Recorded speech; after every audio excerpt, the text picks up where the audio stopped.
Hello, everybody. It's 2 o'clock, and we are getting ready to start our final pillar webinar for the School Psychology Futures Conference. And look, there's some people saying hello. So I guess we'll just go ahead and start, and people can trickle in if they join us in a little bit. So because we have a lot of people that we want to include and talk with today about education in terms of graduate preparation for school psychologists and lifelong learning. And in addition to lifelong learning, combining that with professional identity development. So I am going to share my screen with you all so you can see, and I presume that you see it. And great. So, and now I have to make it so that I can also see it. Oops, and it didn't do it right. I apologize. I thought I had it all figured out.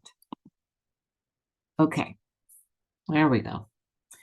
All right, so this webinar was organized by, in no way would we say that we're doing the heavy lifting, because our panelists are certainly going to be helping us out with that. But our work group for this pillar was myself, Lori Unruh, who is with us today and monitoring the chat, Celeste Malone, who is always bringing the resources and the framework. Heather Thompson is transitioned to being a postdoc. She was a graduate student when we started this. And Chrissy Hartzakritsu, who is one of our colleagues from Greece, who I'm not sure she's going to be able to be on the webinar today, but I know she will be excited to view it later and hear everyone's discussion. So this is our agenda. I'm going to set the stage with a little bit of history, talk about the ongoing need for continuing professional development. And then at the end, we will sort of conclude our webinar series and talk about next steps with our illustrious co-chairs, Sam Song and Tammy Hughes. Okay, so the chat is available for you to use. If you have comments or questions, please put them in the chat, and Lori will pop them into the discussion at appropriate times. And there is a link to a Padlet that you will see later in the presentation to keep the conversation going. And when you've had a chance to think about things and mull them over, put some thoughts in that context. That helps us keep a record of what we've talked about. So when we were deciding about the pillars, one of the things that we thought about was why is this an important part of the futures of school psychology? And obviously we have a great importance that we place on our graduate preparation for future school psychologists. And just as important, we have mechanisms in place that are growing and growing that are attempting to create opportunities for school psychologists to continue to develop their skills, to develop their understanding, and to develop their professional identity as they proceed throughout their career. Here's just some big moments, if you will, in school psychology training and credentialing. Certainly this is not all. This is a very select group of thoughts to just remember some of our history. Everybody knows the name Leitner Wittmer, or at least if when I say it, you think you should know who that is. And that's because he established that first clinic that was really focused on looking at children in schools and what special circumstances and psychological principles were needed to help children be successful in school setting. And then the first official training program was established at NYU in 1928. And then the other name that we typically hear, because we have things named after these people, Gertrude Hildreth published what's considered to be the first textbook on school psychology. And then the first doctoral school psychology program was accredited by APA in 1971. And when you think about that, that's just not that long ago. So in many ways, when we think about the preparation and the way we go about preparing students to be school psychologists, it's really not even, we haven't been at this that long when you think about it. Certainly it's been completely and entirely within my lifetime, which is kind of strange when I think about it. In the late 80s, NASP established both their program approval process and started granting programs NASP approval, meaning that they were consistent with what we approved as the industry standards for training of school psychologists. And at around that same time, the NCSP became a national credential that recognized at an individual level that someone had met those preparation requirements.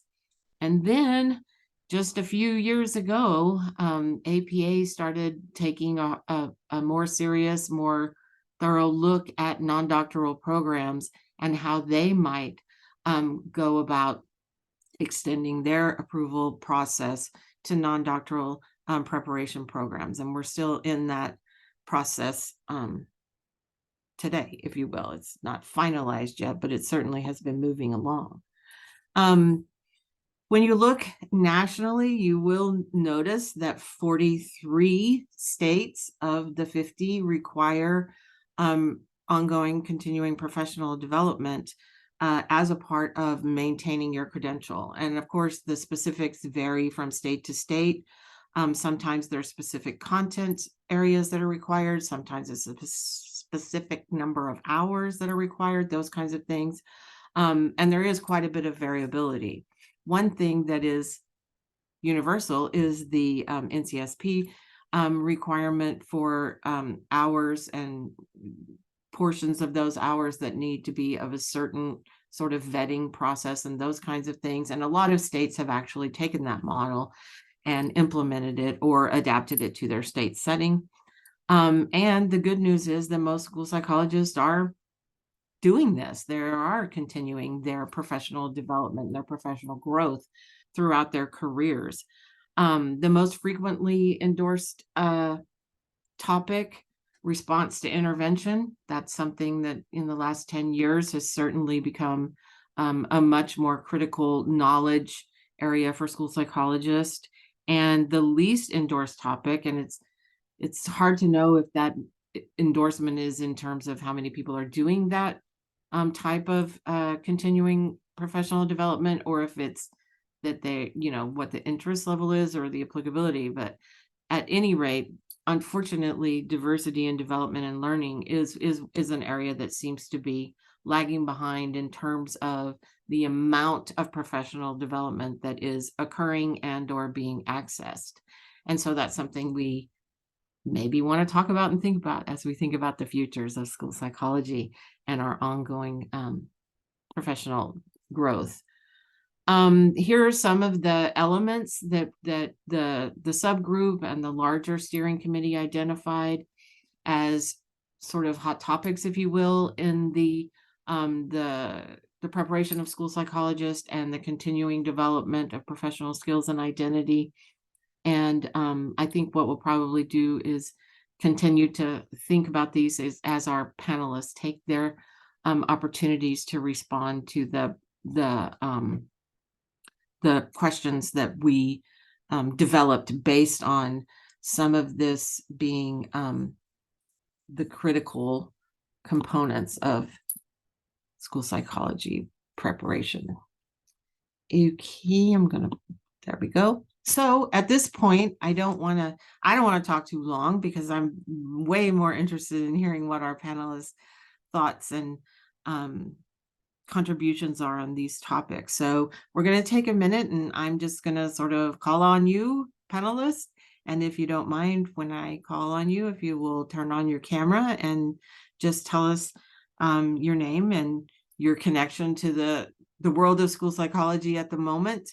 And then after everyone's introduced themselves, then we will proceed right into our panel's response to our questions.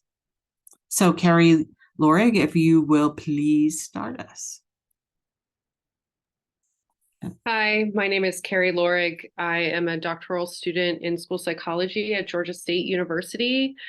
And my primary areas of interest are trauma-informed care, LGBTQ issues, and Dr. Hutzi Krishtu invited me here because I'm very involved in ISPA. And the only other thing I'll say is that school psychology is the second career for me. My background is in literature and poetry. And so that's also where I'm coming from. Wow, thanks. Jana, would you go next, please? Hi, everyone. My name is Jana Meintz, and I am a second-year graduate student at specialist level at Baylor University in Dallas, the Dallas cohort. My background is I'm a former special education teacher in the state of New Jersey and a licensed marriage and family therapist in the state of California. So looking forward to kind of tying those skill sets together in the future. Thank you. Nikki, would you please? Good afternoon, everyone. My name is Nikki Sutton. I serve as a program manager for multi-tiered system of supports and Section 504 coordinator in a school district here in the wonderful Columbus, Georgia. And I am also a strategic liaison on the NASS Board of Directors for Professional Information Services. So prior to being in this role, I served in a similar role in Florida, and prior to that was working as a school-based school psychologist in multiple school settings. So glad to be here. Thank you, Nikki. Karen? Karen, you're muted. Thank you, Lori. I'm Karen Monahan, and I'm an assistant professor at Winthrop University in the school psychology program. This is a pretty new gig for me, though. It's only my second year, so I come to this by way of the school systems for 15 years. The first 5 as a school psychologist, and then the last 10 coordinating psychological services. So I feel like I can kind of see both sides. In NASP, I'm currently help serve on the graduate education committee, where we specifically look at, our little subgroup looks at how we support internships and practica experiences. So I'm happy to be here. Thank you. And now, Kamonta. Hey, good afternoon, everyone. So my name is Dr. Kamante Heidelberg. I'm an assistant professor of school psychology at The Ohio State University. So this is my 4th year in academia, and my research looks at individual as well as systems level supports to support the equitable outcomes for Black students in schools in a long nutshell. Put that in a short sequence. So I'm happy to share this space with you all today. Thank you. I apologize for not saying your name exactly right. I knew to put the accent at the end, but I made it a short A. I apologize. All right. So let's just jump in. The first key question: how does school psychology as a scientist practitioner field balance the need for understanding foundational theory with the need to ensure competency in technical skills? Do you want me to call on people? Do we want to go in the same order? Tell me how you would like to proceed, or do you want to just jump in?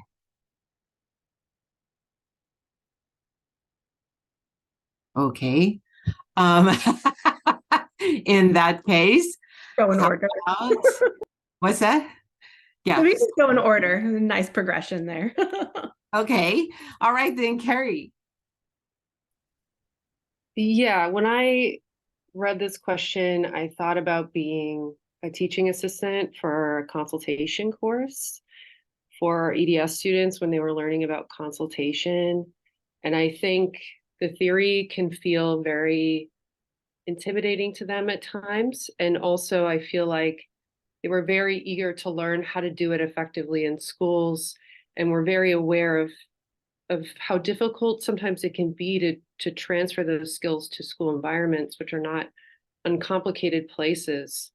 And so what I really found to be effective in having those conversations with students and with Dr. Myers, who led the class, was seeing it as an opportunity to really problem solve and to kind of, I think, bring it to a level that spoke to what they wanted to do in their practicums, and to really help them feel like it was okay to not be sure. It was okay to be frustrated.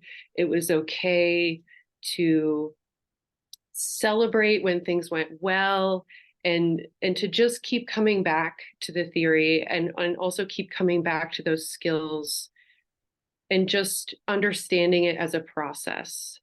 That was something I talked to them a lot about. You're in this class here now, but in 3 years, there are going to be things that are different. And in 3 years, there might be things that you remember from this course that you're just going to be like, wow, I get it now. That it's part of a journey. And that when we talk about theory and we talk about skills, that these are lived experiences, and that they're not separate, they're not just things we read in books. They're things that people live. And that's what I would say. Thanks, Carrie. Jenna. So I think that kind of with many fields, the foundational knowledge is definitely set in the graduate and the doctoral preparation in terms of classes. I apologize. I have crazy dogs that might bark, so please forgive that.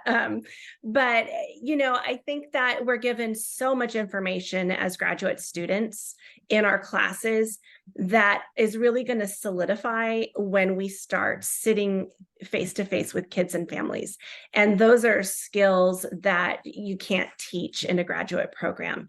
Even though we're getting volunteer students from our personal lives to practice our COG and our achieves, and they're doing it because they're told to, and they're well behaved, and they sit there with you. They're not jumping under tables or trying to escape the room or refusing to do anything for you, like you might encounter when you're actually in the field in schools, holding space with these kids and these families. So I think that the support for the competency and the technical skills is going to come from our supervisors, from our mentors, from our colleagues when we're practicing. Thank you, Jana. Nikki?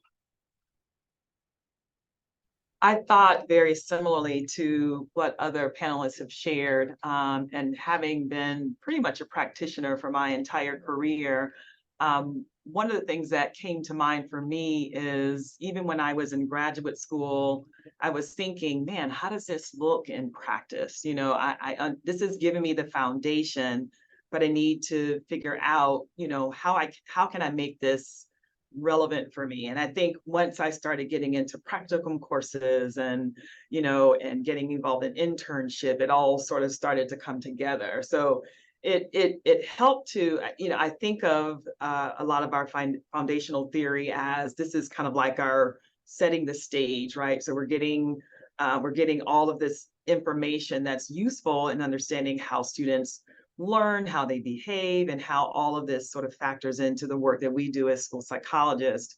And then the practice part of it, starts to connect when we are actually in that experience and getting that experience. I think the piece here I think is important to remember is that there's such an interconnection. They're so intertwined, and in terms of our graduate training programs, making sure that students can continue to see how this kind of plays out in a real sort of applied practice situation is so helpful, even earlier in the stages of our graduate training or others who are coming through graduate training programs. So I think definitely, it certainly supports the technical skills that we all need to have, and then also over time advances our ability to deliver, effective services to students because of those experiences. Thank you. Karen, what would you like to add? Yeah, well, I piggyback on many of the comments that are already there. But when I was thinking about this, I was thinking really how beautifully most graduate programs are set up, where you do spend, the first chunk of time in graduate school, whether it's a specialist level or a doctoral program, doing classes that mostly introduce you to school psychology and the theories. And then, the second year, as you start getting into practicum placements, it's half and half, and you're doing some in the schools, you're doing some still theory based. And then, in the third year or beyond for doctoral students, when you finally have that full internship, it's just kind of, to me, unique in our profession, kind of that gradual letting go, as people are ready to get those experiences. And I think that is maybe the best of both worlds. So, and I have the honor of teaching our students kind of every semester along the way, different classes along the way. And I'm thinking about my second year students right now. We're doing an advanced behavior class, and it has components where they're implementing things and their practicum placements, and you really kind of finally see the light bulbs going off.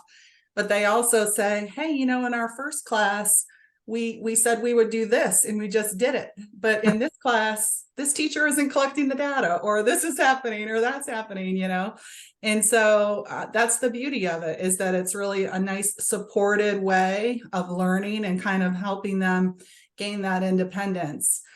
And then just to kind of piggyback on that, because supervision is a topic that I'm passionate about, is how we provide supervision to our students in a developmental way. Both from, very heavily supported initially, knowing when they're ready to gain that more independence. And I think even moving into early career, and that's why I love the early career mentoring program with NASP, or the guidelines around that, because it's impossible to put everything you need into a graduate program. And so there are going to be things that come up even after you kind of cut those strings when they graduate. So I honestly think we do a really good job of trying to balance that foundational theory and then working through the technological skills, both in terms of exposure and the supervision that we give folks before they enter the field. Great, thank you. Kamante. Yes, I don't have too much to add. I feel like my fellow panelists did a great job, but I would say for me, with the scientist practitioner model, like our goal is to kind of bridge that gap between theory and practice. So within that, I think even going that next step further and saying not only should theory inform practice, but practice should also inform our theories. So I think in my experience and in my research, I like to identify myself as a scholar activist. That way, my scholarship is rooted in activism, but through that lens, I'm able to bridge that theory to practice as well as practice to theory. Because a lot of my experience, I find that sometimes our research does not actually speak to what's happening in the schools. Practitioners can't do it. We come from a theoretical background. It's kind of perfect world when that's not the reality.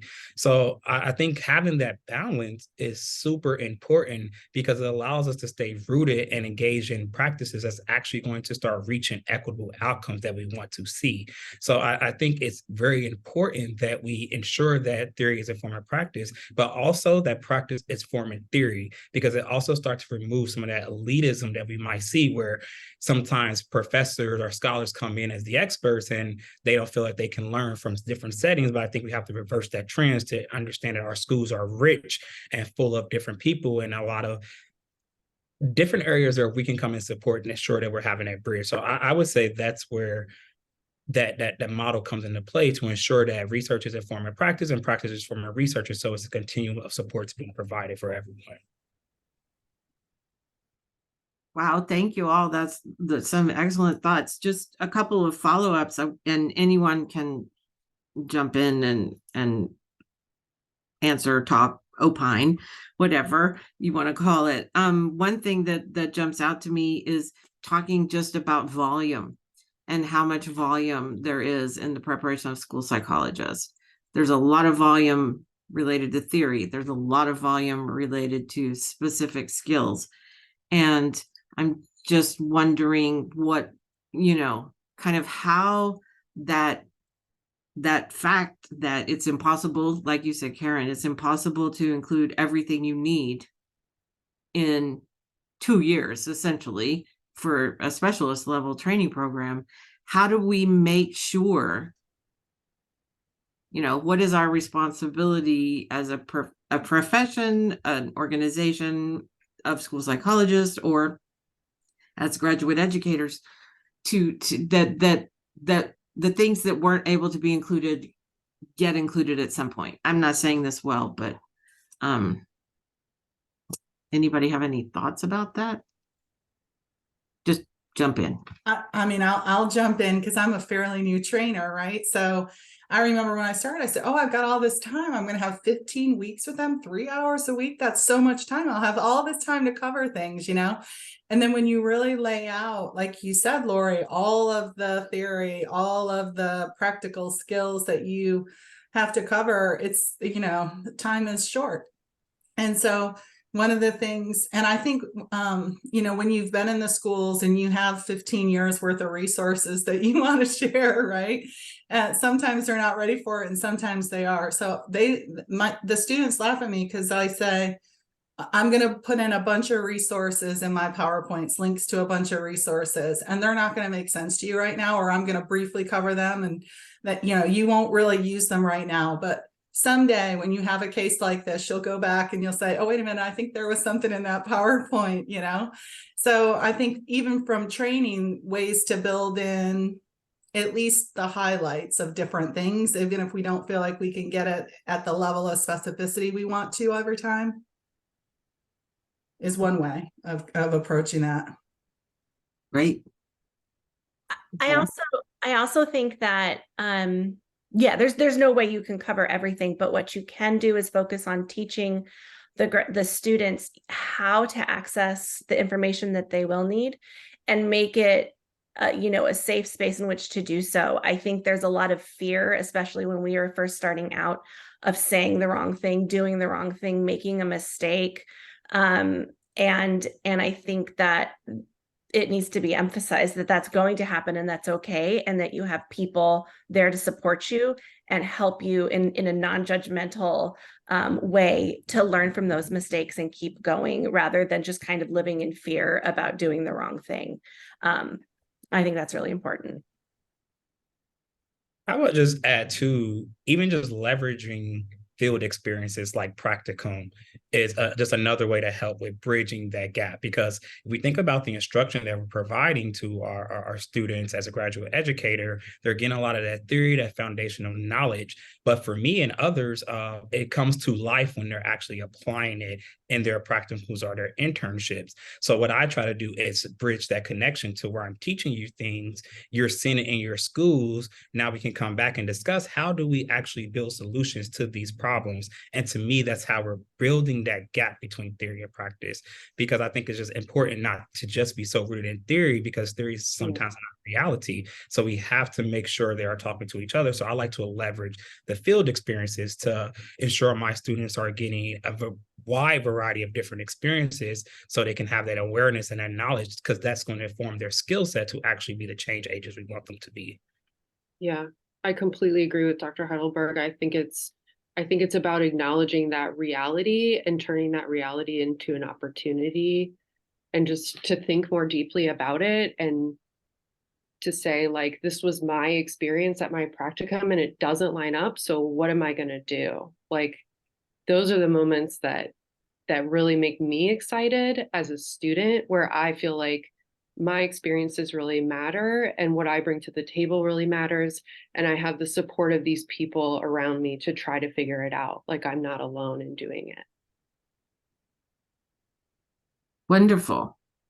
I this is Lori. Can I share just Yes. one chat that we have here? Yes, please. Teresa has shared that she's been in the field for 33 years. So we've talked a lot about early career and graduate training, but she's saying she's been a lifelong learner, continually building on refining my skills. So even after you've been in this field for 33 years, there's still skills that you can learn. And she does this through experiences, collaboration, and continual PD. And I think those are all really good points that she's making there. Absolutely. Thank you, Teresa. Okay. Oh, well, let's just jump right into the mess here. The age-old question. Does the scope of the specialist or master's level of training produce high quality and competent school psychologist? What is the added value of a doctoral degree? Or is there another way to provide advanced training? In other words, what provides or enhances value and what is necessary and sufficient for training people to do the work? And since we're going to start in a different spot and then we'll go around so that it's not the same people first every time. So just because I just looked up and saw your smiling face, Nikki, you'll be first. Not a problem, Lori, not a problem. So the question about whether the specialist or master's level of training produce high quality, I think we have awesome graduate training programs across the US. And so we certainly have highly trained and professors and those that are on this line. I think, yes, I would say that those training programs are definitely high quality. I mean, I came through a great program as well. And you can, as a graduate student, I mean, certainly learning as much as you can with the current coursework and that's available, but also, as a trainee, being able to dive in deeper in topics, areas where you feel passionate and you feel connected and you certainly have an interest, I think is a way that you can get and receive advanced training. So learning what your interests are, even on the specialist level, whether it be sort of from an applied practice standpoint, or just, I want to dig into this body of research. I want to learn more about this area, whether it be crisis prevention or, something else, I think are still just as valuable ways to get that high quality, especially if you are studying under a professor who has been involved in that field of work or that area of work for a long time. I think the doctoral level, I mean, I have a PsyD, so my doctorate is a little bit different, where I prefer practice. I want to get my hands dirty, my feet dirty. I want to be in the field, in the trenches. That's just always been me. While I had the opportunity to pursue the other route, I think both are just as great. But that was my preference. And so from my standpoint, I mean, I think for me, the additional, value of the doctoral level was just being able to connect more with bodies of research that I really wanted to kind of get a feel for in terms of, how can I advance this area of research? How can I and how can I make more of a connection from the practical applied standpoint? I think oftentimes we see the disconnect. I know we talked about gaps, and sometimes there's a disconnect between the research and the practice. And so in my experience with my program, I got to do a little bit of both. So I was consuming research, but I also was figuring out what wasn't, helpful or what wasn't really advancing, the needs of certain students, and really trying to press with reasons why we needed to continue doing more applied types of research. So, but I think other ways, I mean, certainly getting licensed at the state, doing your NCSP, looking at pursuing certifications or endorsements, things within the area of education are other ways that you can certainly create more value for what you're planning to do in the field. So that would be my response to that. Thanks, Nikki. Mhm. Karen.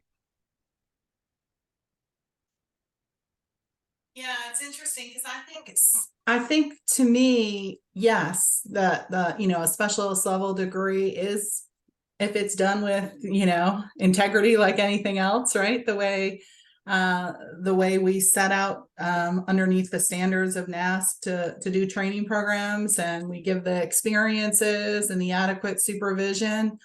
It is absolutely enough to enter the field.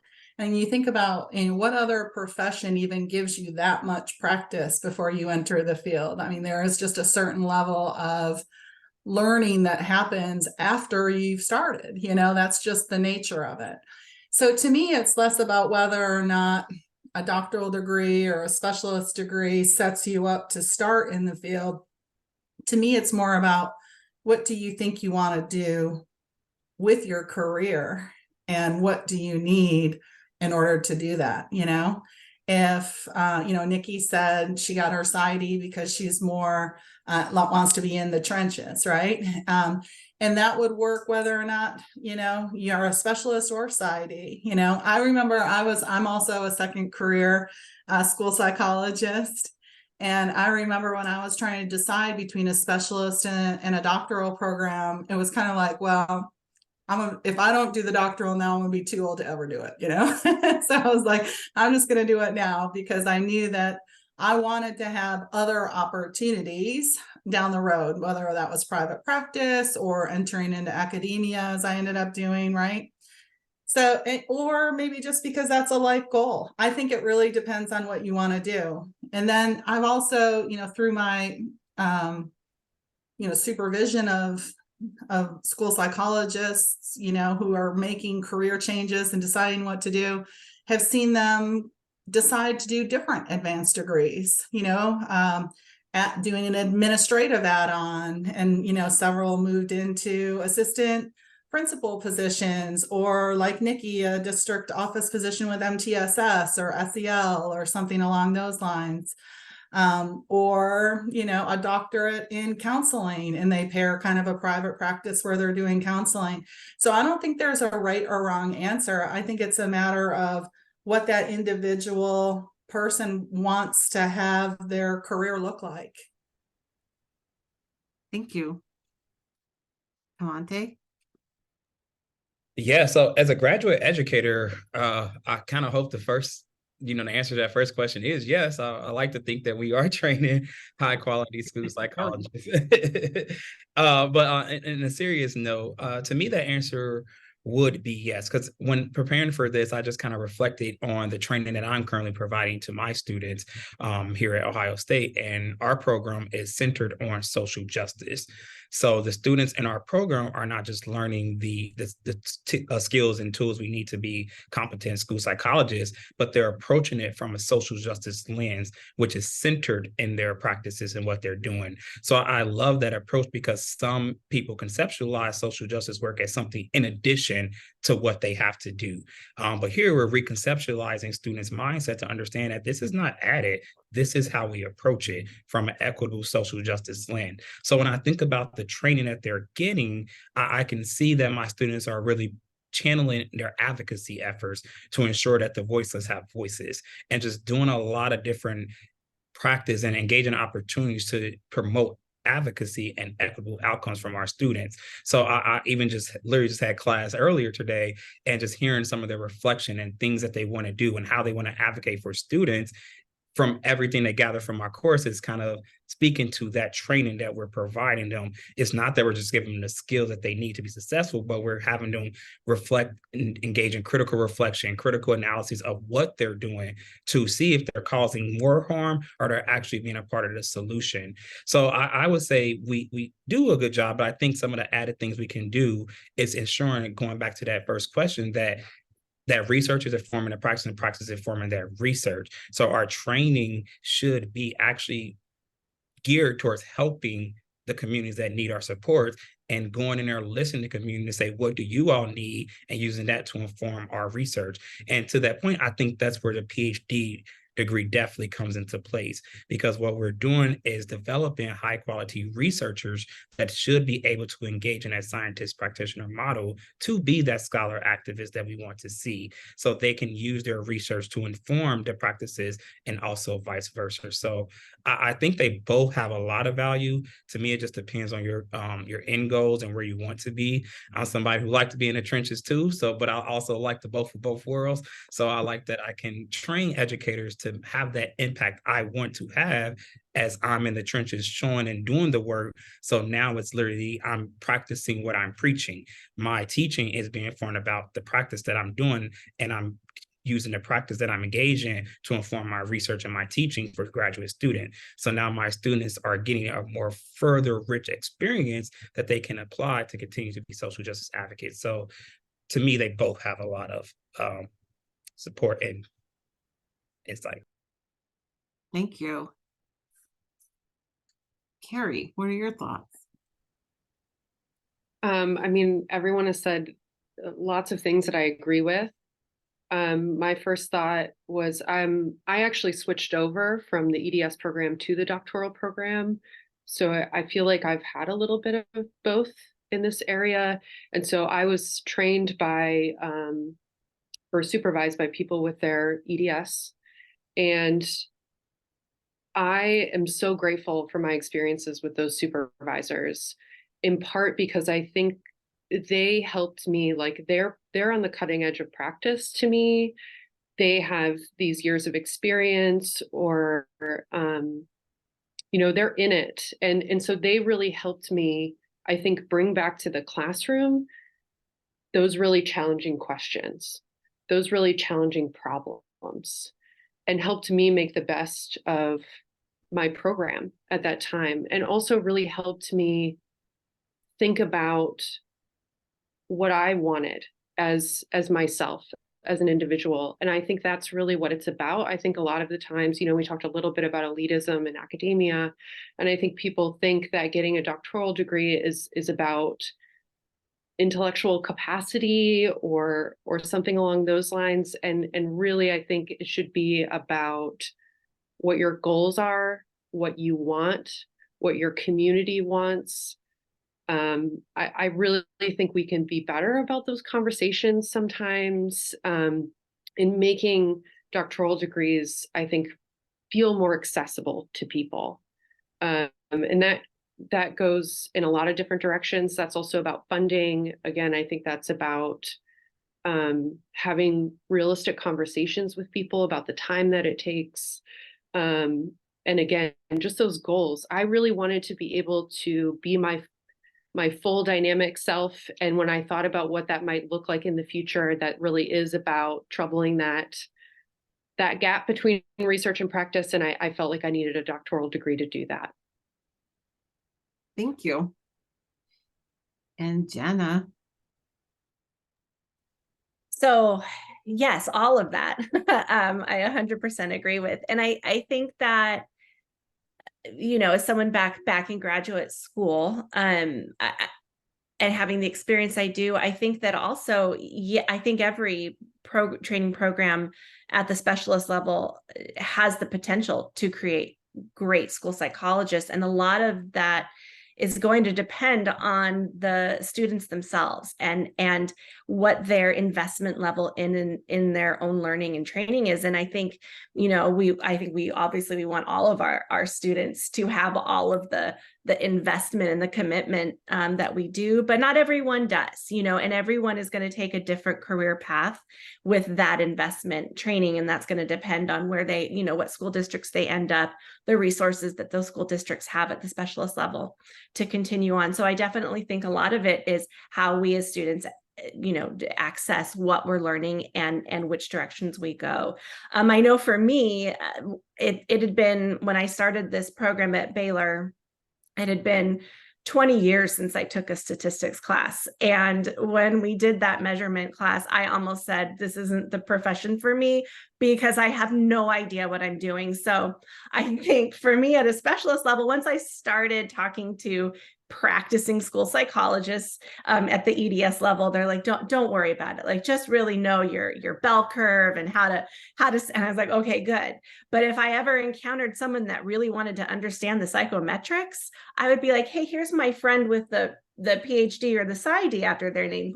Please let them explain that to you. And then I'm going to go back to working in the field, in the trenches, which is what I like to do.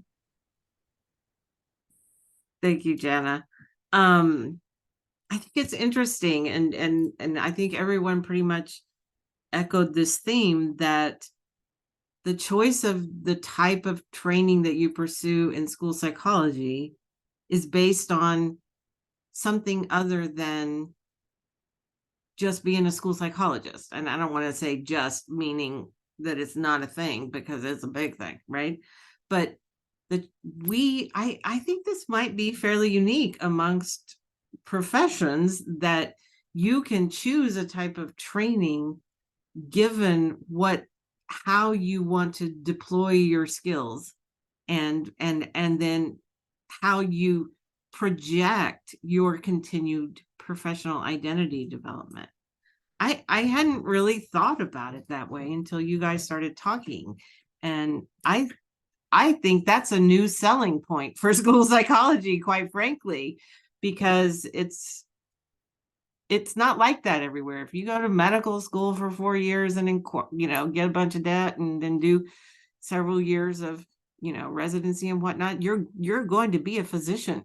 Whereas with school psychology, there are so many wonderful ways to deploy the skills and knowledge. Okay, Lori, anything to jump in with, or shall we go to the next one? That was super interesting and not at all what I expected. So yay. Yeah, this is great. No responses yet, but hopefully some people will jump in here shortly. Okay. Well, let's jump on then. So to Teresa's point that she brought, that one of our participants brought up, how do we make sure that both early career new school psychologists and those of us who are more seasoned not only continue to evolve in our understanding of what we do, but also the why of what we do, and how, what are your thoughts on how that happens over the career span? How does that sense of who I am, why do I do what I do, and what kinds of continuing resources do I need to continue to be able to do it? And let's start with Kamante this time. That's funny. I felt that. I just knew I was getting called on. You knew it? You knew it? I think it's a really good question. It kind of speaks to the comment that was left in the chat, where we first have to understand that we are lifelong learners. I do a lot of research around cultural competence, and one of the first things I say is that no one is culturally competent. It is a developmental process throughout your life, but we can't identify one person and say, yep, that's the cultural competent person, because it's developmental. So I think we have to apply that same lens to school psychology, whether we're new or whether we're seasoned. Things are constantly changing. We are all in the field of education, so there are a million acronyms, and those acronyms change very constantly. So even just trying to stay up to date on the language or different evidence-based practices, as we're researching things, we're putting out articles and saying, this doesn't work, stop doing that. So we want individuals to stop doing those practices. So I think constantly first being lifelong learners and understanding that we are always going to be learning. Students are always going to be changing and developing. Students today are very different than who they were 30, 40, 50 years ago. Even though a lot of the challenges are still relevant, they just look a lot different. So as school psychologists, we have to stay up to date on the research, on the policies, on the practices, to ensure that we're not perpetuating systems of oppression that's currently embedded within our education system. So I think that will be the reason to why we need to stay involved and stay up to date, because if not, we're just aiding to the harmful policies and practices that currently oppress pretty much our students, particularly our minoritized students. And I think as school psychologists, we are uniquely positioned and trained to be change agents. So if we are not staying up to date, then we're not really living to our full potential as change agents, because we're just perpetuating that same harm that's been displayed in our educational settings. That is beautifully stated. I'm not sure if we're recording, but I surely do hope we are. I'm trying to get it down. So while I'm trying to write it down, Carrie, why don't you join in? Yeah. When I read this question, what I actually ended up thinking a little bit about was something we talked about in the previous question too. It's also about understanding who you are and the experiences that you bring. Because I'm thinking about what Dr. Heidelberg just said too, about being a change agent and how important social justice is. And I think when we're talking to new school psychologists or early career school psychologists, I think once you get in that school building, sometimes there are a lot of people telling you what your role is going to be, what it's going to look like. You're here to do testing. And I think we really need to be empowering students and early career professionals to feel like they have some agency and that they have the tools that they need to be able to advocate for themselves. You know, and I feel like being a second career person, like many people here, which is amazing, like I'd already had some experience in that. And I think we can really be helping students see that so that they can really embody the career that they want to and serve their populations to the best of their ability while listening to them, participating, collaborating with them. I think that's really important. And that really stuck out to me when I was reading this question. Excellent. Y'all are just, you're making me think about a lot of things. So I hope other participants are having that same experience. Jana, what are your thoughts about some of this? So I think that, well, for me, for example, what kind of helped me pivot to school psychology once we moved to Texas and I had to reevaluate what I wanted to do when I grew up again was my experience, my expertise as a marriage and family therapist was in suicide assessment, crisis intervention. I worked on a mobile crisis team and we were in schools frequently assisting families in this area. And what I found was that various school districts and schools did things better than others. And that really kind of impassioned me to go back into the schools and say, how can I use what I know to help change this process, because our kids are suffering. And I think a lot of it has to do with what we're passionate about is what we pay attention to. So the statistics, especially for our LGBTQ community with suicide, was one of the things that made me go, I need to get in there. Especially I was able to go to NASP in Denver last year and took a couple trainings on those. And it was just, the statistics blow my mind every single time. And it kind of keeps that fire burning for me of wanting to be invested in children and in the school system at large. And I think that I come from a different vantage point, like everyone says, as a third profession for me.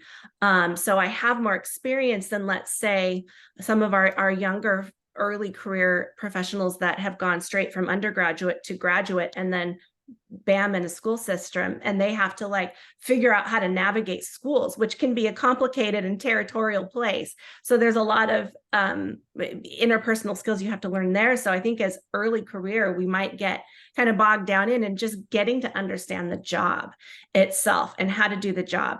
And then as we grow and we develop these skill sets, we move kind of from a procedure-oriented focus to now looking at this bigger picture and looking at how process works. How is the system at large functioning, and what are the barriers to that system, and what is it doing well, and how can we, strengthen more what's going well and then address what's not working. Awesome. Thank you. Nikki. Oh my gosh, I was so hoping that you would call me next because it's such a great setup for what I was going to share about systems level.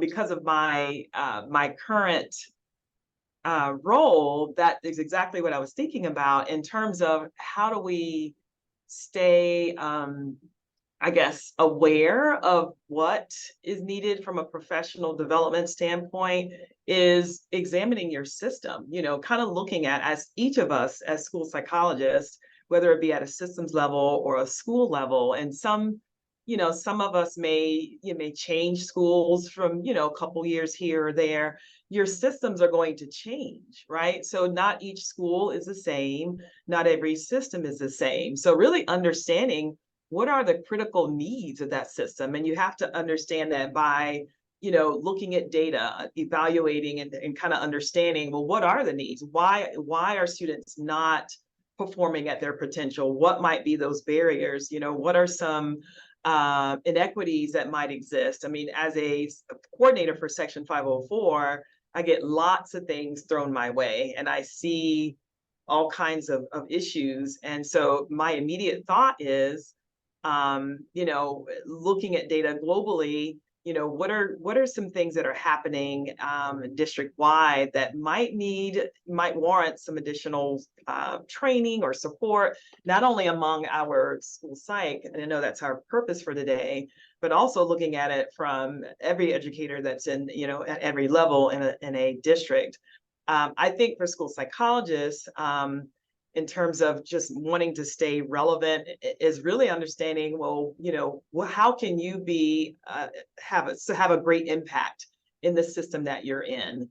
What is it that you can do? What more can you learn in your capacity to help with disproportionality in your school issues there, or what kinds of skills or additional knowledge might you gain to support, issues with, students who are being mislabeled or placed into special education programs that don't need to be there. So those are things I think are ways that we can grow as professionals and really kind of make sure that we are,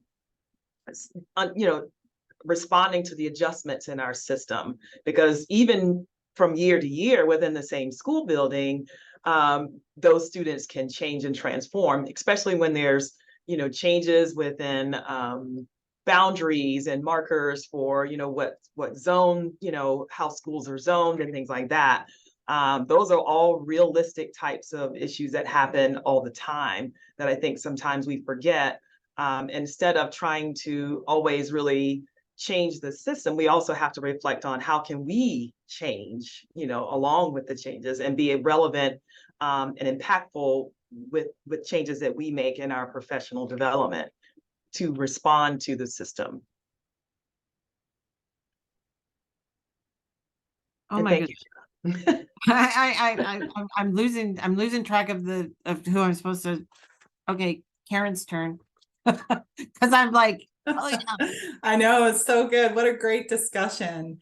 I mean, just to kind of pull some of that together, the question talks about understanding not just what we do, but the why, right? And you guys have all kind of touched on the why in a different way. But to me, the why is, Carrie, like you said, know yourself, kind of what are you passionate about?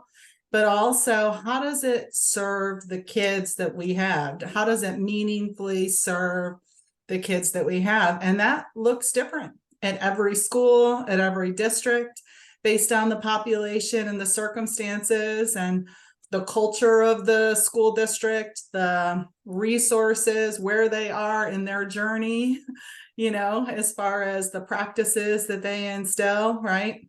And so to me, it's about the incremental changes you can make towards better practices within the realities of the system you're currently serving, But that, to me, the marriage of the why is what you're passionate about, and then seeing the needs of your kids and then, if you always put that forward, like, is it good for the kids as the why? If everybody's, going into answering questions with that same big umbrella question, I think we make better choices. And, you know, how I think, you know, to young career school psychologists, early career school psychologists, I think how we find our passion sometimes, we may go into it thinking we love one thing, and then we have an experience and you're like, oh, this is a need in my school. You know, Jenna, I love that you talked about, you know, the impact of your work in the crisis, you know, and the suicide. And I joke around too that in my former position, we built our triangle upside down because that was the need at the time. You know, everybody tells you to build your triangle from tier 1 up. And when I went in, we lacked crisis teams. We had a series of suicide losses, and we had to start at the very top of tier 3. And we built backwards, and we built different interventions, and we were at tier 2. And then I thought, why is our triangle like this instead of like this? Oh, we do need to go down to tier 1, you know? And so you just kind of follow the need of the system you're in and try and do the best you can. That's why I love system level work too. I'll piggyback on what Nikki said too. I love the idea of system level work. And we as school psychologists are trained to be advocates. We are trained to be change makers, you know? So it's like, you got to find what you're passionate about, and that's how you help kids. And that's how you avoid burnout too. I think it's the people who are just kind of stuck and feeling like they're stuck in the system they're in without kind of that continual growth, is a great danger of burnout. And we know people are leaving our profession, you know. So how do we help prevent that? How do we help keep it exciting for people, that they feel like they're making a meaningful difference? Do you know the answer to that, or was that more of a rhetorical? It was a rhetorical question, but I think okay. it goes back to marrying to the why, you know, the why about what you're passionate about, and feeling like you're really meeting the needs of your kids, and letting that kind of you know, lead your path in the lifelong learning that you need to do in order to do the work, you know. You know, I just, everything that you guys have said has been really exciting, because I am a similar mind of many things that have been said. And what I wonder, you know, as part of our state organizations, our national organizations, or other entities that create opportunities for professional development, how do we move away from the technical stuff and help people to understand the importance of the thematic, the systemic, those kinds of things? And how do we, you know, I'm just thinking about, again, this is rhetorical, how do we communicate the importance of that in terms of all the things, in terms of burnout, in terms of shortages, in terms of recruitment to people in the field, in terms of retaining people in the field, those kind, because that is the work that most people report as meaningful, you know, when they're at different points in their career. So I think that's something really important for our organizations who take the lead in the professional development arena to really think about. Oh, And I'll jump in with okay. a comment here. This is Lori again, because you guys have been talking about systems and district needs, and Daniel has a really good point here, that I think that he always encourages early career school psychologists to ask the staff that they go in to work with about who preceded them in that position, and what did they do well, and what is the institution need supports in. So it's taking your passion and what you want to do and your excitement, and then saying, okay, what does this district need though, and how can I fit in here best? And so I think Daniel made a good point with that. Excellent. And it is a happy, happy day when those two things intersect. That's for sure. Or it's an opportunity for growth. And like you said, you never know what's going to be that experience that's going to create a spark. Okay. We kind of talked about this some, so, but just thinking about how do we encourage and empower school psychologists to continue on the path of personal development, and how do we recognize and begin to start to bring down some of the barriers to that sort of thing? Or what are the barriers, and what are some thoughts about what we might do to begin to chip away at the barriers, if you will? And this time, let's start with Karen. Okay. So, I really feel like many have said, our field is constantly changing and we're constantly learning new things. And in order to effectively serve our kids, we have to learn with it. And so I think NASPA's done a really masterful job with the practice model, laying out the many different ways we can serve our communities. I think the challenge is the reality of many systems is that due to understaffing or due to, entrenched practices, that not all school psychologists have the opportunity to fully realize all of those domains, right? And, some maybe don't want to. Some maybe want to only do parts of it. And so they're happy to kind of stay in that more test in place model and not grow. So how do we help folks see the benefits to students when we do fully realize all of that? That is the challenge, right? So some of it is the mindset of the individual school psychologist and their kind of philosophical orientation to what they see their role is and how much continuing development they need. So to that, I think, NASPA does a pretty good job of bringing that practice model out whenever they can and, reminding us about all of these things. And then I think of the other reality of how do you get time away from your buildings for continuing professional development, especially, right? How do you pay for it? It can be expensive. So there's an access issue sometimes with continuing professional development, or you have young family and I can't go away to get continuing professional development. So there's lots of different barriers. I think one of the things that one of maybe the positives, there aren't too many positives from the pandemic that we just came off of, but maybe one of the positives is that we're much more comfortable in the virtual world. I mean, look what we're doing today in our webinar, right? But continuing professional development is also so much more accessible than it used to be. There's so many other ways that you can access professional development. So I think, making sure we let people know about those different opportunities and, and the importance of just continuing to feed that passion of theirs so that they stay fresh in the profession and are doing good work with the kids. Thank you. Kamante. Yeah, so I would say too, just kind of to building off of that, we know that with our PD, it kind of can help support school psychologists to be that change agent that we want them to be. But we gotta move away from that one and done type mindset.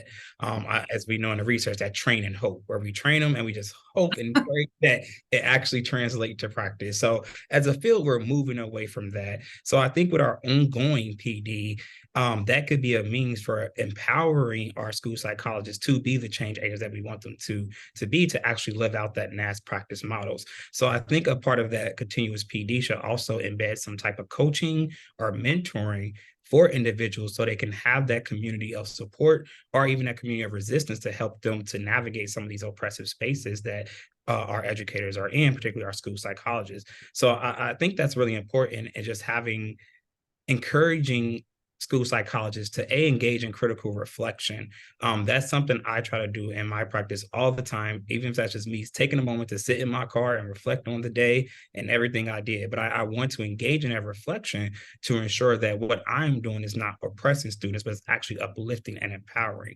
So I think if we want individuals to engage in that PD, we need to have them engage in their critical reflection of what they're doing, similar to what Dr. Sutton was saying when said, and examining your practice and examining your beliefs and your values and how that is showing up and then recognizing that and to say, I need supports or I need to change. And we can do that through ongoing PD and coaching. So that will be something that I would say is the benefit of that, and really building that community of support. Because I think when people feel that they have support, they have people they can talk to, they can go to and get insight, it empowers us to actually do better. So that will be something I would suggest, building that community of support, engaging in ongoing critical reflection, because all of that actually helps us to live out that practice domain. Absolutely. Carrie. Yeah, I'm going to echo some of this. I agree. I think ongoing training is so important, and rooting professional development in relationships and community, and the voices of the people who are receiving the professional development, making sure that our practicing school psychologists feel like they have a voice in what that looks like, I think is really important. I've been thinking a lot about that around trauma and trauma-informed care. Making sure that the information that we're providing is really relevant to what people need and what they're asking for. And that there are partnerships where we're having ongoing conversations about what that looks like. I also appreciate that Dr. Monahan talked about accessibility. I think that is a really big question. I think in our school psych programs, that means helping students get to NASP so that they can start early from the get-go a relationship with professional development, and also thinking about ISPA, the International School Psychology Association. Zoom has been such a big thing for us, because our annual conference is often held in different countries, and that can feel really inaccessible to people. But being able to have webinars on Zoom has really helped expand our community and really helped, I think, people find us. So I've been thinking a lot about that too, because I think a lot of people don't know what ISPA is, and then they come to one of our webinars and they're like, wow, this has me thinking completely differently about school psychology, and we provide continuing education credits. I think that's all I have to say, but I really appreciate what everyone's bringing up. It's really helping me think about this as well. Thank you. Jana. Yes, the insights are on point here. And I don't know that I have a ton to add to what everybody else is saying, other than the accessibility. I know, especially when you're early on and you've just, dumped a bunch of money into school, loans, and your focus is on working and making those payments and learning. So that can definitely be a barrier, is that cost aspect and the time. And, and I think too, and in this particular profession, that I knew well beforehand getting into this, that this might be, part of my early career development is the time that you have to spend outside of working hours to complete your normal working hour tasks. And I think as we go forward, as just as a culture in general, we're overworkers. That's right. That's what American culture is we work too much and we don't spend enough time balancing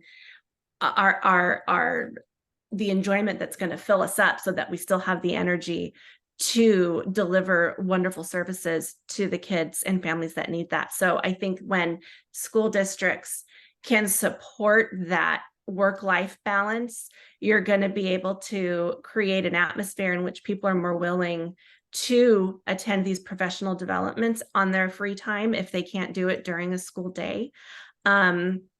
And making those types of trainings more accessible and more affordable. But even then, when I think of my own self, and I would imagine if I feel this way, there are plenty of other people that do too. When I feel invested in, especially when I've been in school systems and administration, not just other people in my specific corner of this field, but in different, in different jobs, administration, speech therapist, when I feel invested in it, 10,000% increases my investment into the profession and giving back. And I'm going to figure it out how to go to this training, because I'm just so excited to add to the system and add to the community that's working with these kids, and that's the main focus. So, and the investment in school districts, I think, is huge. Thanks, Jenna. And Nikki. I'll just start this with one word: advocacy. One of the things that we often forget is that we can use our voices. We certainly use our voices for children and to support children, but we also need to do so for our profession and for our own personal and professional growth. I think that ongoing PD certainly is connected to our personal development as well. And so many times if we think about it, we have a preference for certain topics or certain areas because it does have some sort of influence on us personally. And really figuring out like what that is for you is so important. I think that it reignites your passion, or if it's not ignited, you're finding a new passion. But I think it's important to, make sure that we are advocating in districts where school psychologists may not be getting that time off or may need the funding. In Florida, I was in a district where, school psychologists we advocated long enough, but we were getting funds for folks to be able to go to NASP and go to convention. But it took some time. It took, certainly being at the right tables, making sure that we could show, how this PD was so impactful to the students in the district. But advocacy, grassroots advocacy, starting there could be helpful. And students can do that, or professionals can do that as well. I think something that Dr. Heidelberg mentioned was the community piece of it. And sometimes, professionals or students, they may not know where to start. What do I need help with? I don't know, what kind of professional development I need. And so having that maybe an affinity space where you can feel safe to talk about like, hey, I want to do something, but I'm not sure how to get started, or even those mentoring opportunities can be helpful as well. Certainly having a community of people, because you can learn even within that community, even though it's not, sort of an official professional development opportunity, but they may connect you to other opportunities that you may not have thought about in the past. So those are just some informal sort of ways to really kind of connect with the idea of professional development. I'll say this lastly is, even if you don't know where to start, I mean, just kind of thinking about what's happening in your school, what's happening in your district, and really making sure that as we as practitioners or as graduate level trainers are looking at equity all the time, what's happening from a social justice perspective, are there personal biases that might be impacting the work that I do with the adults or the students in the building? And so, really kind of taking a personal time to, reflect, maybe doing some self-evaluations, things like that can really be helpful in understanding, well, where do I start? Again, connecting to that personal development can also lead you to a space where we understand maybe what some areas of professional development that, might be helpful. Barriers, I think if you're alone in this work, then there's a barrier right there. You need to be connected with someone, whether it be a professor, your peers, or mentors, whomever. You have to have connection to really know what's going to be most beneficial for you, both personally and professionally. Wow. I think this has been just fascinating. I can't even begin to express my gratitude here coming up on the gratitude season, for you guys for thinking about these things so deeply and being able to express it in a way that's not only elegant but meaningful and accessible to anyone who would choose to listen. And I'm struck by the ways that a lot of the things that we're talking about in terms of empowering, supporting, and promoting the development of school psychologists are the kinds of things that we talk about every day when we're talking about developing, empowering, and supporting lifelong learning of kids and students in schools. And so, you know, it may be a little bit of a time for us to think about, you know, giving ourselves permission to apply those things to ourselves as professionals. Lori, anything pressing? No additional comments. Okay. So I wanna just, here's the Padlet QR code that I mentioned would be here, and also a link to